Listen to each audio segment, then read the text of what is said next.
Hi drivers, this is Paul Taylor from Truckers Justice Center. I'm going to talk to you today a little bit about liability of owner-operators and trucking companies for damage to cargo that is damaged or lost in transit. So there's something called common carriage. And common carriage arises out of the common law.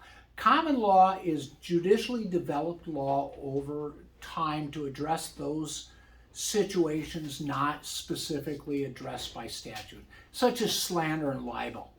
Well, a common carrier is somebody who traditionally has been defined as somebody who holds itself out to the public as providing transportation generally.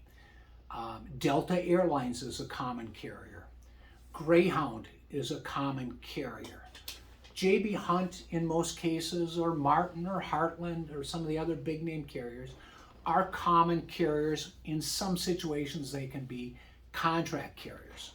But the law that developed for common carriage is essentially developed over time, and the courts have held that a common carrier is essentially a virtual insurer of goods given to it to transport. So if cargo is lost or damaged in transit, and a shipper or receiver or owner of goods has a claim, because there's damage or loss, their burden is as follows in a court proceeding to prove: one, that the shipment, the product, was given to the carrier in good condition. Two, that it arrived either in damaged condition or it didn't arrive at all, in whole or in part. And three, to prove damages. Now, the only way a common carrier, gets out of liability for that kind of damages is the carrier has to prove that the damage, in other words, the defendant has the burden of proof, aside from, the shipper says, we gave it to you in good order, here's our pictures, here's a clean bill of lading, it arrived in damaged condition, here's the estimate, here's the pictures, and here's how much it cost us. There's a lot of other issues as to, how much it costs, do you get lost profit. But that's really all that the shipper has to prove under a damage claim. We gave it to you, Mr. Carrier, in good condition, it arrived in damaged condition, or it didn't arrive at all, and this is what that load of widgets cost us that you destroyed.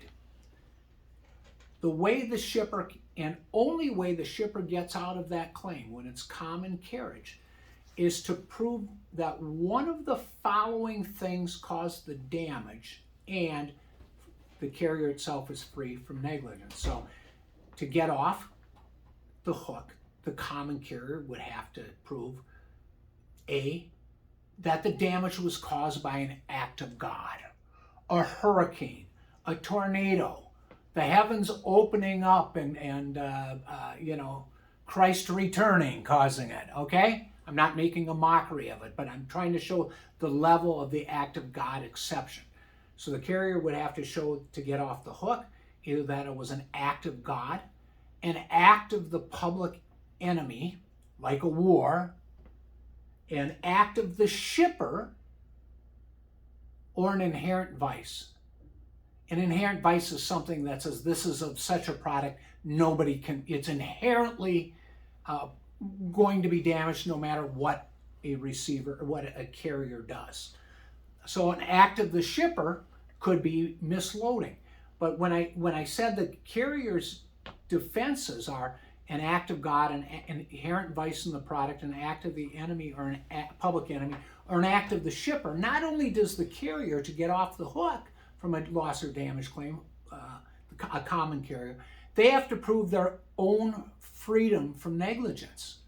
In other words, you could say, well, our defense is that there was a hurricane and it blew the trailer, off that bridge, 14-mile bridge that goes through the Keys. I think that's what it's called. Well, that's only part of the defense. The shipper, the carrier, is required to show that it was free from negligence. In other words, that it did everything it should have. It checked the weather reports, and there was no forecast for hurricanes, okay? I mean, that's the kind of level it rises to. So if you're going to get, if a carrier is going to get off the hook, it has to show its own freedom from negligence, and it was one of those exceptions. Now, here, I used to teach seminars on loss and damage claim. I did it around the country for about 3 years, back when I was representing motor carriers. And I used to use the example of glass statues of the Virgin Mary.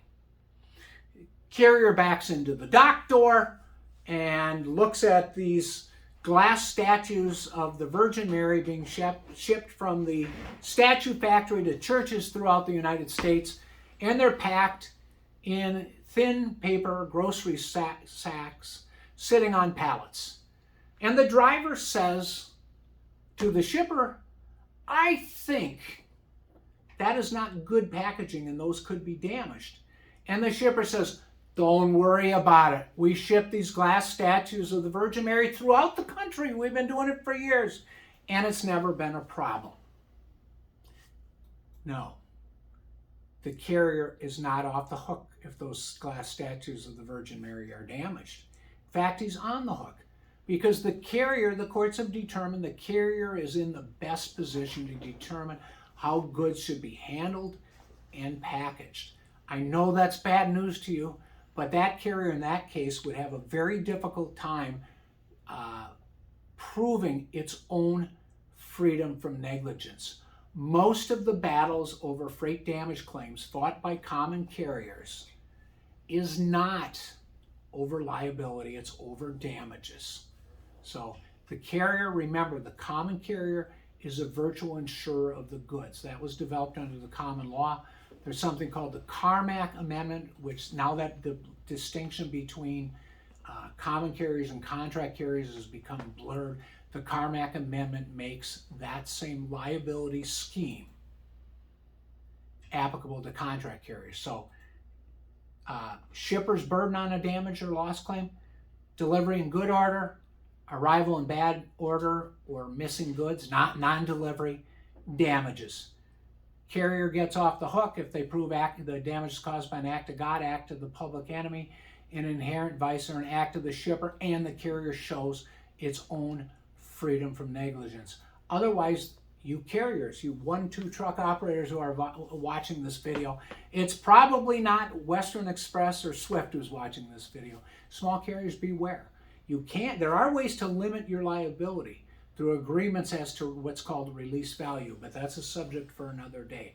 You owner-operators who are tagged by the carrier for the damages, you don't have the same defenses because you're not acting as a carrier. You are an owner-operator, and the DOT's leasing rules state that the lease shall specify the conditions under which you're liable for loss or damage. Now, if the lease is vague on that, a carrier is not supposed to tag you with liability for a damage claim simply to please the customer. The carrier itself has to be liable to the customer, and then and only then can they tag you for that liability if you're a leased owner-operator, provided the lease says they can. Thanks for watching. I hope this was not too complex. If you don't understand it, give me a call. Bye.